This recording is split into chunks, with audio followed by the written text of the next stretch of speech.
So to get to that point about how Dance Dynamics started, it's probably worth talking a little bit about my background in dance. I spent 10 years at one of Australia's top ballet schools. The best of the best in Australia would dance at this ballet school. I loved dancing, but the culture of the school was, for me, heartbreaking.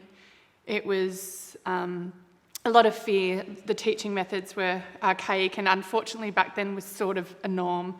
These days you would call it abusive, and so competitive that it was all about being the best.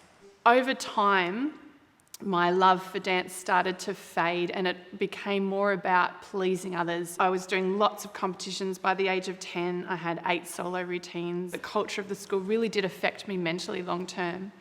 I changed at 14 years to Marie Walton Academy of Dance, which is now known as the National College of Dance. That was a really good 2 years of full-time training, and it was quite inspiring. Marie was wonderful, and you felt safe in that environment. Unfortunately for me, though, having spent 10 years at the previous school, a lot of the negativity, the mental habits were very much ingrained. All those feelings of insecurity, inadequacy, being so dependent on just wanting outside, like wanting the approval and feeling very emotionally volatile, it didn't really show up externally yet. I was really containing those feelings within, and a lot of self-doubt kept spiralling. I remember walking off stage, and I remember having a moment where I looked in my mum's eyes, and I made that choice that I'm going to quit. That was really hard. And the only way I could feel like I could regain a sense of who I was to quit. So after that, I went on a journey because I was getting anxiety, I was getting panic attacks. I was quite lost. And I started studying meditation and just really wanted to understand what was going on with me. So if I could understand my mind, if I could understand what went wrong, why I didn't actualize this dream I had, then maybe I could feel good again. So the next couple of years was all about reclaiming this sort of lost power I had. And I really wanted to then also help other dancers that were performing competitively.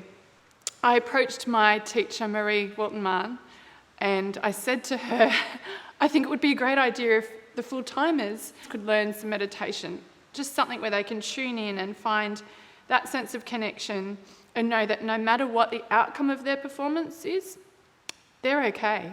Because it's not about perfection in the moment, it's about a process and about a journey. So I started teaching meditation to the full-time ballet students, and that was 1990. Actually, that was 2000. That was the beginning of 2000. Marie one day then said to me, Kate, there's a lady in Byron Bay. She wants to know if there's anyone available to move up to Byron Bay immediately and take over her school. She's keeping 18. Actually, I didn't know the number at the time. She's keeping a handful of students just to 2 ballet. She wants someone to put them through their ballet exam. So I immediately said no. And as I walked to my car, this little voice said, say yes, go back. And I rang this lady, Sui, and the rest is history. I moved up 6 weeks after that phone call. She was asking me to come and teach the students, to put them through their exam.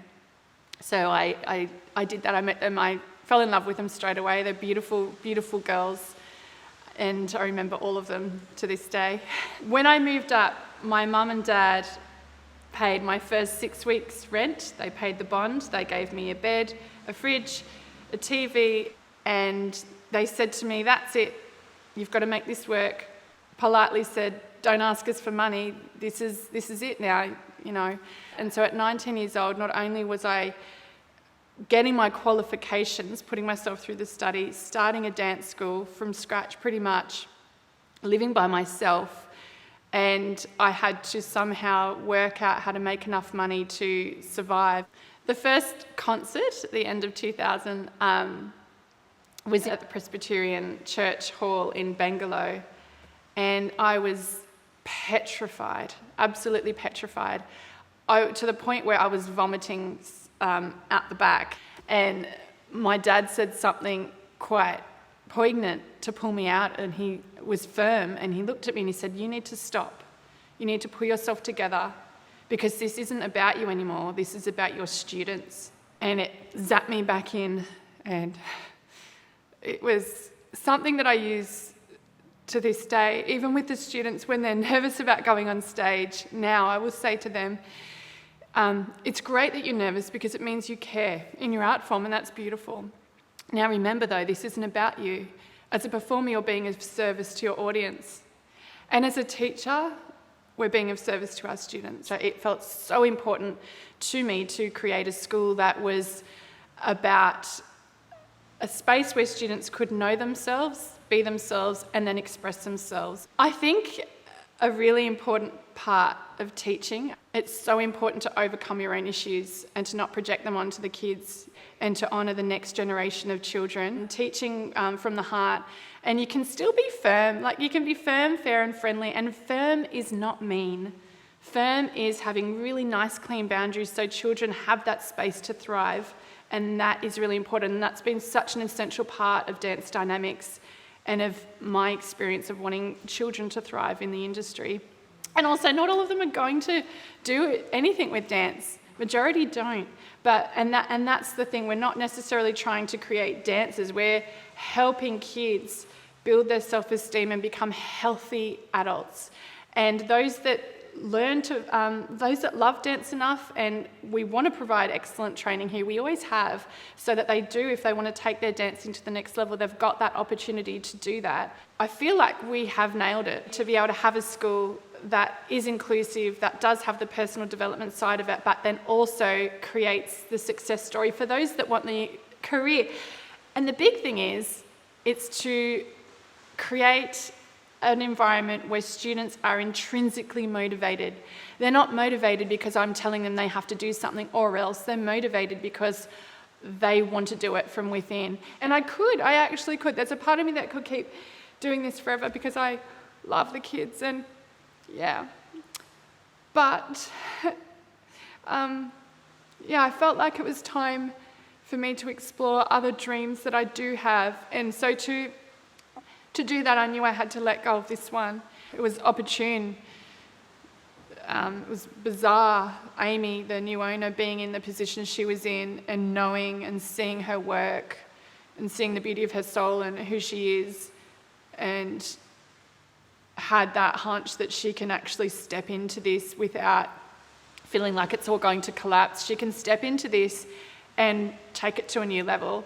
And so I'm really excited for her, and I'm really excited for the students to have that opportunity, because I believe in Dance in Byron Bay, and the hard work we've done to get it to this level's been, it feels like it's been astronomical. Measuring yourself against others, it's a waste of time. Don't do it.